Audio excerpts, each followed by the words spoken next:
Welcome to The Map, your music access podcast. I'm your host, Zigzag Jones. Straight from the block, story turned into movie with a beat, fictional and non-fictional, songwriting tips and advice. See you on the set. Bro, you're supposed to sit down. Hey, whoa. What are you doing? Oh my God. So Monday was President's Day, and for those lucky enough to have the day off, I hope you enjoyed it. Maybe slept in, maybe ate too much, maybe avoided the news for once. Meanwhile, I spent the day doing what I probably shouldn't do, reflecting on our current president. Yeah, I know, dangerous hobby. Anyway, I ended up watching an interview on the Brian Tyler Cohen show with former President Barack Obama, and let me tell you, the difference between then and now was like going from a well-tailored suit to pajama pants with the elastic stretched out. Class, calm, confidence. Remember that? The good old days. And look, I wasn't one of the people cheering when our current president took office, but even I didn't expect the level of, let's call it reality show energy. We've been getting some of the things we've witnessed feel less like presidential history and more like rejected scenes from a sitcom. You ever watch something on the news and think, there is no way this isn't a sketch from Saturday Night Live? Yeah, that's where we're living. And then take January 6th, the day nobody with eyes can pretend didn't happen. If you're still trying to argue it was just a friendly tourist visit, then I kindly recommend the nearest corner for you to go sit in and think about your life choices, because we all know what we saw and it wasn't a field trip. And now we got this president who gets upset anytime someone comments on anything he posts, especially that video we put out about the Obamas. Meanwhile, former Speaker Nancy Pelosi and former Vice President Mike Pence are probably somewhere minding their business, sipping tea, hoping he doesn't bring them up again. And let's be honest, this man could use a few people around him who aren't afraid to say, hey, maybe don't post that. But his circle seems to be full of folks who nod so much, I'm shocked they haven't sprained their necks. You need at least one person willing to tap you on the shoulder like, sir, no, absolutely not, put the phone down. I miss having someone in office who acted like a president, not a contestant on a reality competition called America's Next Top Meltdown. Someone steady, someone calm, someone who didn't seem like they were one bad headline away from a dramatic monologue. So yeah, that's my President's Day reflection. A little nostalgia, a little confusion, and a whole lot of how did we get here? So we got this fool right here. He walking around in the middle of the street back and forth talking to himself over here on 8th and Corinth Street, right by the train station. We've talked a bunch since this happened about Trump sending out that video, that racist video depicting the Obamas as apes. Then there was this, no, it's just a joke. It came from a Lion King meme video. So we know if we were making some type of jokes, whether it was about anybody on the other side, they little sensitive asses would have a fit. Now we have this, which is a headline, and I'll show you the reporting on it. Dead to me, Trump in profane, frothing rage at allies who slammed racist video, say CNN White House sources. So Trump, phase whatever of this controversy, is that despite them realizing they shouldn't have posted that, deleting it, blaming a staffer, but saying the staffer is not going to be punished. Obviously, they can't punish the person who posted it because it was Trump and it wasn't a staffer, but they won't admit that.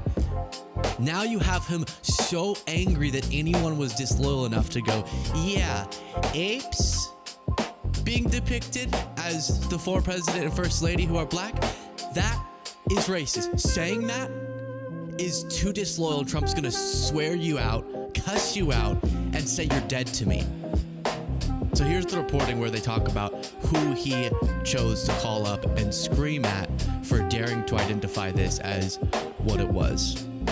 According to new reporting, there may be repercussions for some Republican lawmakers, including South Carolina Senator Tim Scott, who's black. Oh, you don't say. I am not surprised that that would be one of the people, if not the only person that he would decide to call. You know what I mean? He like, I can't understand why Uncle Tom wanna go against me. Like, he know he can't crook his foot the wrong way without asking my permission. I think that Tim Scott is gonna get exactly what he deserves. I can't stand none of these folks that's running around here tap dancing and standing at the door with their motherfucking foot propped up against it, trying to stop some shit that they know is the right thing. Instead, they want to let this bullshit go on. Tim Scott, Byron Donalds, all these, because really and truly, every black person that's been a Republican, that is a Republican, should say something, should stand up. Like, when are y'all gonna stand together on something? The NBA this year has more tanking than a World of Warcraft guild raid. I mean, everybody's diving for the floor like a ball that has coupons taped to it. And why? Because this draft class is supposedly the deepest one in like 20 years. Teams out here acting like all you gotta do is land in the top 8 or 10 and boom, your franchise instantly becomes the Avengers. Spoiler alert, it usually doesn't work like that. Most years, if you're not picking in the top 3, you're basically throwing darts in the dark while blindfolded, dizzy, and slightly dehydrated after pick 3. It's Wheel of Fortune, baby. Sometimes you get a star, sometimes you get a guy who plays 11 minutes and retires to sell real estate. So with all that going on, my man Mark Cuban decides to tweet his thoughts on tanking, and listen, the tweet had so many typos, it looked like it was written while he was running full speed downhill with a sandwich in one hand. Even he apologized for how messy it was. Sentences crashing into each other like bumper cars, punctuation refusing to help. It was chaos, but the message? Oh, a message was clear. He basically said, the NBA needs to embrace painting. Fans don't care about winning every night. Fans care about vibes, memories, who they went to the game with.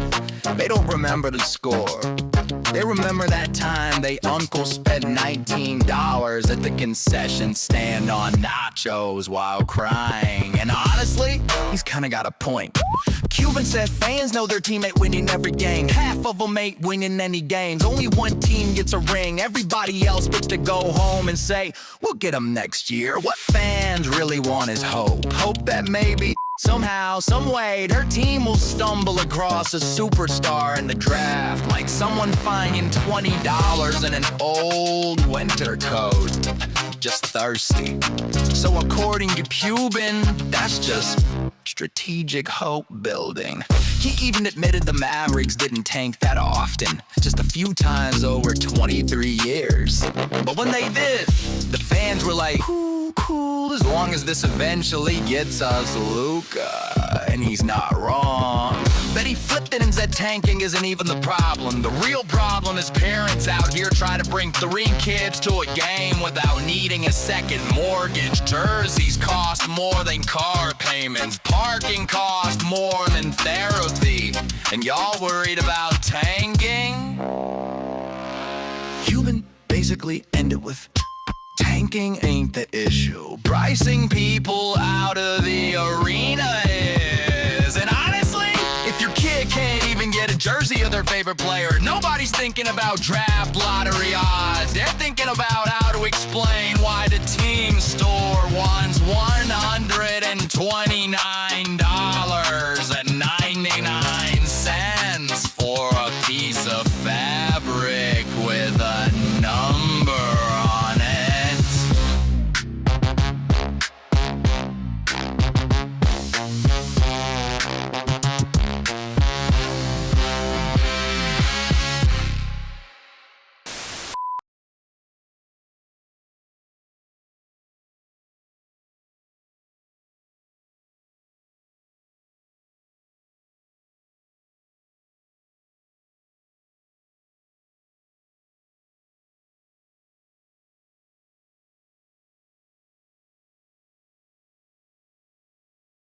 Oak Cliff, Dallas, where the concrete moves with rhythm, the murals tell stories, and the grind never clocks out.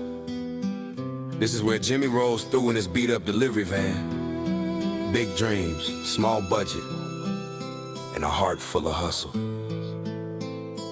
His morning routine is Oak Cliff in motion. Neighbors shouting blessings, kids running the streets. Barbershops buzzing, grills smoking. Life thick and loud and beautiful. Man, one day this van gonna take me somewhere real. A few blocks down, the block belongs to Dre. Streetwise, loud, magnetic, and always in the middle of something. Jimmy! Bro! They got a rap battle tonight under the bridge. Quit playing and get in it. You got the heat, I already told them you coming. Man, I bet I'll pull up. That night, the underpass glows with street lights and graffiti. Crowd thick bass shaking the concrete. Jimmy steps up and spits truth from the gut, each line echoing Oak Cliff. So he killing it. A few days later, Jimmy sits in a recording studio in Deep Ellum, face to face with a producer with an ear for greatness. You got something real, kid. You might be the next voice out of Dallas. For real, man. This is what I've been dreaming of. But dreams got friction, and Jimmy and Dre, they start bumping heads fast. bro, you need club hits, something that slaps. Nah, man, I ain't changing my voice just to chase streams. Pressure mounts, bills pile, kids scream, and the hustle outside the studio stays wild. Hey, y'all chill, daddy trying to make music. To keep the lights on, Jimmy drops deliveries. Oak Cliff's funniest adventure ride. Ay. Some folks tip, some folks trip, and some folks send them on wild goose chases. But every stop, another story for the mixtape. But the real hit comes one night in the graffiti-covered alley. Dre shows up looking guilty. Alright, I messed up. I cut a deal with a rival rapper, thought it'd put us on. But it backfired and they trying to kill your album drop. Jimmy feels the betrayal deep. Bro, how you gonna do me like that? We supposed to be in this together. But Oak Cliff don't let his people stay broken for long. At a community block party, the tension melts. Music booming, old folks dancing, kids spraying water guns, and two friends trying to fix what fame almost broke. You my brother, man, I'm sorry. Let's get back to work for real this time.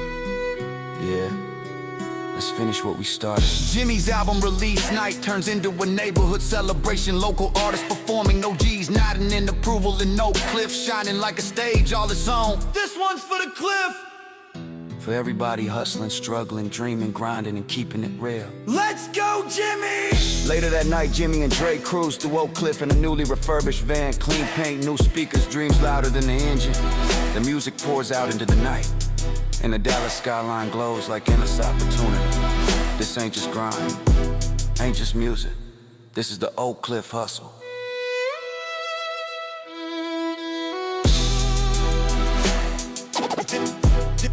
Jimmy steps up.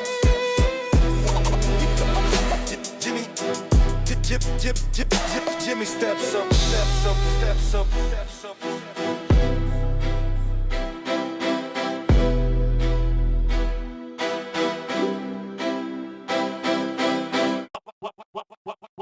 Welcome to the map.